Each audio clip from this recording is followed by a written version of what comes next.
खैबर पख्तूनख्वा का जिला बटाग्राम बेपनाह कुदरती खूबसूरती और मुनफरिद लैंडस्केप का हामिल है।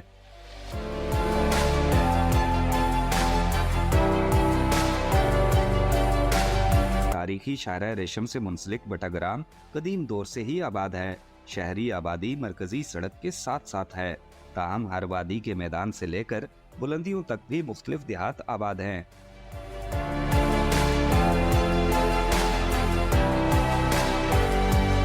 यहाँ पश्तो जुबान बोलने वालों की कसरत है, ताहम एक यूनियन कौंसिल शुमाली में पश्तो बोली और समझी तो जाती है, लेकिन घर घर में लोग हिंद को जुबान बोलते हैं। बटाग्राम के नाम के बारे में मुकामी अफराद दो अलग अलग तौजियात पेश करते हैं। बटाग्राम की वजह तस्मिया के हवाले से कई नज़रिए हैं, लेकिन सबसे ज़्यादा करीन क़ियास नज़रिया जो है वो ये है कि इस इलाके में बट कौम रह चुके हैं। और जैसा कि यहाँ बहुत सारे ऐसे इलाके हैं, गांव हैं मुख्तलिफ, जैसे बट्ठल, बटग्राम, बटमोड़ी, बटले, बटारकुल वग़ैरह। तो ये सारे जो गांव है ये इन बट कौम के साथ मंसूब है, तो इस वजह से इसको बटाग्राम कहते हैं, यानी बट कौम ने इसको आबाद कर दिया है। लेकिन एक दूसरा नज़रिया भी है कि वो कहते हैं कि ये संस्कृत ज़बान की वड़ा ग्राम है, यानी बड़ा गांव, बाद में ये बटग्राम बन गया है। लेकिन ये ज़्यादा मतलब है कि हकीकत के नज़दीक नहीं, मालूम नहीं होता।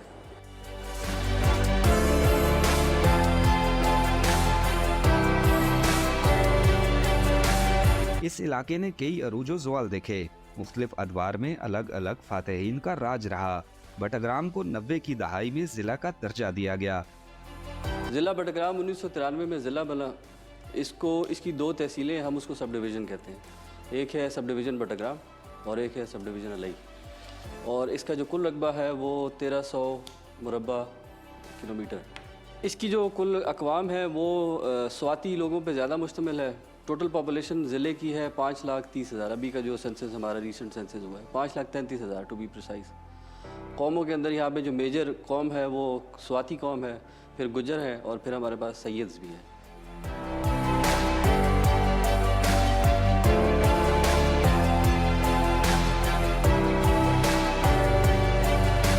बटाग्राम शहर में सयाहों की रिहाइश के लिए मुख्तलिफ रेस्ट हाउसेस और होटल मौजूद हैं, जो फिलवक्त यहाँ की ज़रूरत पूरी कर रहे हैं। बटाग्राम का जो प्रॉपर बटाग्राम का जो सिटी है, शहर, यहाँ पे या इसके आसपास हमारे पास प्राइवेट होटल्स हैं। हमारे पास कुछ सरकारी अकोमोडेशंस भी है, जैसे कि डिप्टी कमिश्नर का सर्किट हाउस है या उनकी एनेक्सी है, उसके अंदर भी हम मेहमानों को ठहरा लेते हैं। लेकिन जिस तरह हमारा सब डिवीज़न अलई है, तहसील अलई है, जहाँ पे चोड़ है, जहाँ पर गले मैदान है, ये सारे टूरिस्ट स्पॉट्स हैं। तो वो क्योंकि ज़रा फार फ्लंग भी है, दूर दराज इलाके भी है, और वहाँ पे एज सच अभी हमारे पास उस तरह की फैसिलिटी नहीं आई है टूरिस्ट को ठहराने के लिए। अब प्राइवेट लोगों ने भी उस तरह की इन्वेस्टमेंट नहीं की हुई। उसकी वजह ये है कि वो काफ़ी दूर है, लेकिन बहुत खूबसूरत इलाके, छुपे हुए इलाके। हमारा जो टॉप एलिवेटेड जो हमारी जो हाईएस्ट पीक है उसको हम लोग कहते हैं सुकैसर, वो 15,000 फुट के ऊपर है। उधर भी लोग जाते हैं जिन लोगों को माउंटेनियरिंग का शौक़ होता है।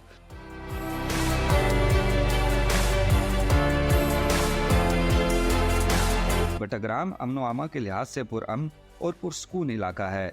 आप यहाँ की वादियों की सयाहत आज़ादी के साथ कर सकते हैं। टूरिज़म के लिए बिल्कुल ओपन है। We are open to tourist. लोग आते हैं जाते हैं, कोई अल्हम्दुलिल्लाह इस तरह का कोई मसला नहीं है, बल्कि दूर दूर तक कोई शायबा भी नहीं है। बटाग्राम क्या है, बटाग्राम कैसा है, इस बारे में इब्तदाई मालूमात तो हमने आपको फराहम कर दी हैं। अब वक्त आ गया है कि बातों से आगे निकल कर आपको दिखा दिया जाए कि बटाग्राम हकीकत में है कैसा। तो जनाब, हम अपनी इस शो का आगाज़ कर रहे हैं बटाग्राम शहर से ही। ये जो मेन बाज़ार कुछ देर पहले आपको हमने दिखाया, उससे कोई 2 किलोमीटर की दूरी पे हम पहुँचे हैं और यहाँ आकर मंज़र बदलने लगे हैं। लश ग्रीन पहाड़ नज़रों के सामने हैं। आसमान पर गंगूर घटाएँ जो हैं वो छा रही हैं, जिनमें से कहीं कहीं नीलगू आसमां भी नज़र आ रहा है। और ये पानी जो आप देख रहे हैं, ये बटाग्राम की पहचान है, क्योंकि इस तरह के मुख्तलिफ छोटे बड़े नाले, साफ़ पानी के नाले आपको बटाग्राम में जा बजा दिखाई देते हैं। अगर आप बुलंद पहाड़ देखना चाहते हैं तो बटाग्राम में आपको बड़े बड़े ऊंचे पहाड़ भी देखने को मिलते हैं। अगर आप ट्रैकिंग करना चाहते हैं 1 दिन की, 2 दिन की, 3 दिन की, हफ्ते की या 10 दिन की, तो आपको तमाम के तमाम ऑप्शन बटाग्राम में मिलते हैं। यहाँ से ट्रैकिंग करके आप वादी सिरन भी जा सकते हैं। यहाँ से ट्रैकिंग करके आप काला ढाका और उसके साथ बोनेर के जो इलाके हैं वहाँ तक जा सकते हैं। यहीं से आप जो इस इलाके की सब डिवीज़न है अलाई, उसके दिलकश मनाजिर तक ट्रैकिंग कर सकते हैं। तो बेसिकली ये टूरिस्ट की जन्नत तो है ही, लेकिन इसे ट्रैकर्स की जन्नत कहा जाए तो ये ज़्यादा सही होगा, क्योंकि यहाँ की जो खूबसूरती है अभी तक वो मुकम्मल तौर पर डिस्कवर नहीं हुई। यहाँ की जो जन्नतें हैं वहाँ तक जाने के लिए अभी सड़कें नहीं बनी, लेकिन ट्रैकर्स, उनको कौन रोक सकता है कहीं जाने के लिए। तो अगर आप ट्रैकिंग के शौकीन हैं तो फिर तो आप बुलंद पहाड़ों में जा सकते हैं, लेकिन अगर आप गाड़ी के ज़रिए से हाथ करना चाहते हैं तो फिर भी बटाग्राम में ऐसा बहुत कुछ है जो आप देख सकते हैं। आज के इस शो में हम आपको ऐसे ही चंद मुकामात दिखाने जा रहे हैं जहां आप गाड़ी के ज़रिए बआसानी पहुंच सकते हैं। तो जनाब, इस जगह से आपको कुछ नज़ारे करवाता हूं, उसके बाद हम आगे चलेंगे बुलंद पहाड़ों की तरफ, ऊंचे कोहसारों की तरफ, और आपको बटाग्राम के खूबसूरत और दिलकश नज़ारे कराएंगे। तो थोड़ा सा इसको देख लीजिए।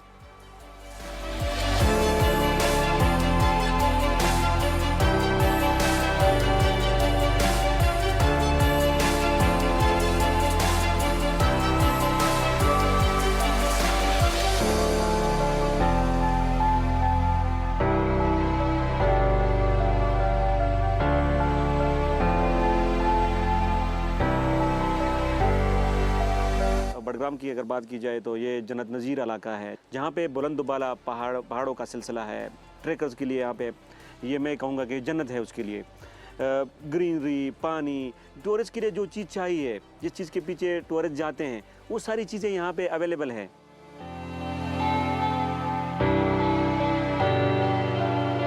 यहाँ के चारों मौसम लाजवाब हैं। मौसम सरमा में बर्फबारी होती है तो मौसम गर्मा में माहौल इतना खुशगवार होता है कि गर्मी की हिद्दत महसूस नहीं होती। हर मौसम में बेहतरीन एनवायरनमेंट होती है यहाँ पे।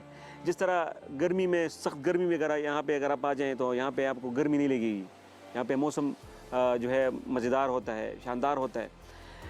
बाहर की मौसम में आप आ जाएँ, यहाँ पे आपको ग्रीनरी नज़र आएगी। यहाँ पे फूलों के मज़ेदार से जो है सीन्स आपको नज़र आते होंगे। उसके अलावा जो ख़ज़ान है, ख़ज़ान भी यहाँ पे बड़ी मज़ेदार और शानदार होती है। और सर्दी का मौसम, गर्मी का मौसम, ख़ज़ान, बहार, चारों मौसम के हवाले से, चारों मौसमों के एतबार से बडग्राम जो है वो बेहतरीन जगह है, बेहतरीन स्पॉट है टूरिस्ट के लिए।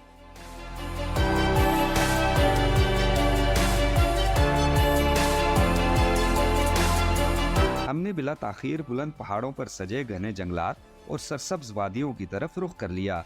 ये इलाका दर हकीकत ज़रखेज़ ज़मीनों, घने जंगलात, बुलंद चरागाहों और नशेबो फराज पर मुश्तमिल हसीन वादियों का मजमुआ है। हर वादी में ज़ोरों शोर से बहते साफ पानी के नदी नाले बल खाते, शोर मचाते नशेब की तरफ तेजी से बहते हैं। यहाँ की ज़रखेज़ ज़मीनों से उम्दा और जायकादार फलों और सब्जियों की पैदावार होती है। इसमें तो हर किस्म के दरख्त मौजूद हैं, जिसमें चीड़ भी है, ब्याड़ भी है, फर भी है, सप्रूस है, और इसी तरह बटंगी है। ये फ्रूट वाले भी बहुत दरख्त हैं इधर। उसमें अलूचा है, आड़ू है, आम तो उसे हाड़ी कहते हैं, लेकिन आप खुबानी कहते हैं उसे, खुबानी है। और इसी तरह और भी दरख्त बहुत, बटंग है, और ये हम उसे दाग कहते हैं, आप अंगूर कहते हैं उसे, वो काले किस्म का होता है, वो भी बहुत ज़्यादा है इधर। और सब्जियां भी होती हैं, सब्जियां इधर ज़्यादातर आलू होता है।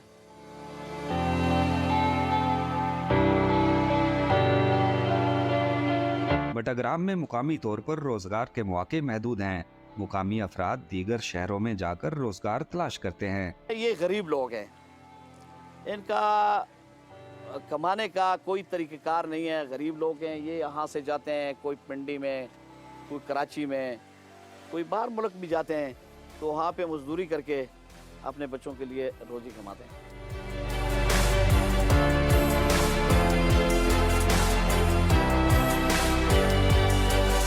इस जिला की मुख्तलिफ वादियाँ अपनी कुशादगी और ग्रीन कवर के लिहाज से खास अहमियत रखती हैं। हमने बटाग्राम की यूनियन कौंसिल शुमालई को एक्सप्लोर करने की ठानी।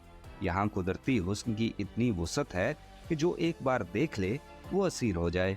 जो लोग आए, पहले भी आए, कहाँ से, मतलब इस्लामाबाद से या लाहौर से या सिंध के कोई लोग आए, वो जिस एक दफ़ा आए वो ना फिर मरी को गया है, ना अयूबिया गया है, ना वो गलगित की साइड पे गया है, वो अभी भी हर साल मुसलसल इस एरिया को आते हैं।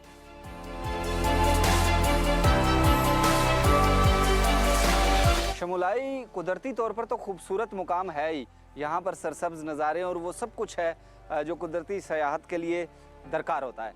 लेकिन ये एक और लिहाज से भी ना इंतहाई खूबसूरत इलाका है और मैं बड़ा खुश हुआ जब मुझे ये पता चला कि शमुलाई में सिख बरादरी भी रहती है। और सिख बरादरी के मैंने सुना है कि यहाँ पर 3 घर हैं और उनका यहाँ बाकायदा गुरुद्वारा भी है जहाँ बड़ी आज़ादी से वो अपनी इबादत कर सकते हैं। ये आसपास आप जितनी आबादी देख रहे हैं ये मुस्लिम अक्सरियत की आबादी है, लेकिन इस आबादी के बीचों बीच यहाँ पर हमारे सिख बरादरी के लोग भी बड़ी आज़ादी के साथ अपनी ज़िंदगी बसर करते हैं और बैनुल मज़ाहिब हम आहंगी का यहाँ पर बड़ा खूबसूरत मुजाहरा देखने को मिलता है। ये बिल्कुल सामने ये मस्जिद है, यहाँ पर जो मुसलमान हैं वो आते हैं, 5 वक्त की अपनी नमाज अदा करते हैं, अपने रब की इबादत करते हैं। और बिल्कुल सामने ये जो आपको वाइट कलर की ये बिल्डिंग नज़र आ रही है ये गुरुद्वारा है और यहाँ पर जो सिख बरादरी है हमारी वो अपनी इबादत करती है और मुकम्मल आज़ादी के साथ इन्हें यहाँ पर किसी भी किस्म की कदगन का सामना नहीं करना पड़ता, ना ही किसी किस्म की यहाँ के जो आसपास की मुस्लिम आबादी है उनकी तरफ से इनको कोई मुश्किल होती है। बल्कि पाकिस्तान के दीगर हिस्सों से हमारे इन सिख भाइयों के मेहमान आते हैं तो यहाँ के जो लोग हैं, जो मुस्लिम आबादी है, वो मेज़बान बन जाती है और इनके साथ मुकम्मल तावन करती है। बातें मैं आपके साथ बहुत करना चाहता था लेकिन बाराने रहमत शुरू हो गई है और ये बारिश तेज़ होती जा रही है, तो आपको मैं गुरुद्वारा साहब में ले चलता हूँ और आपको दिखाता हूँ कि यहाँ पर हमारे जो सिख भाई हैं वो कैसे इबादत करते हैं।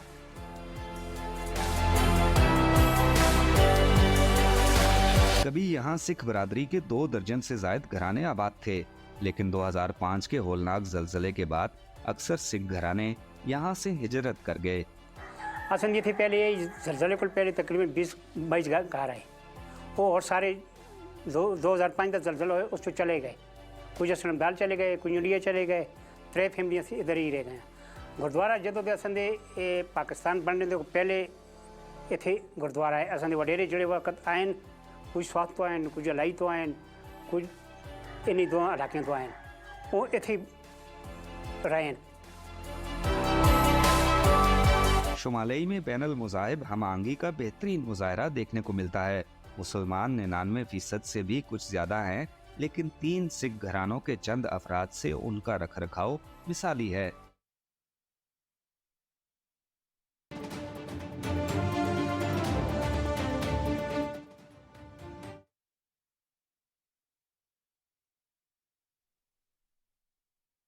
अल्लाहु अकबर, अल्लाहु अकबर, अल्लाहु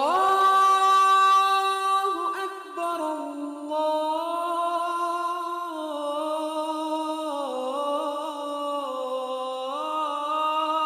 अल्लाहु अकबर, अशहदु अल्ला इलाहा इल्लल्लाह,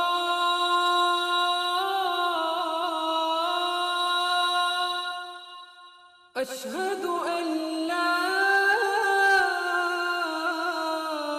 इलाहा इल्लल्लाह, अशहदु अन्ना मुहम्मदर रसूलुल्लाह,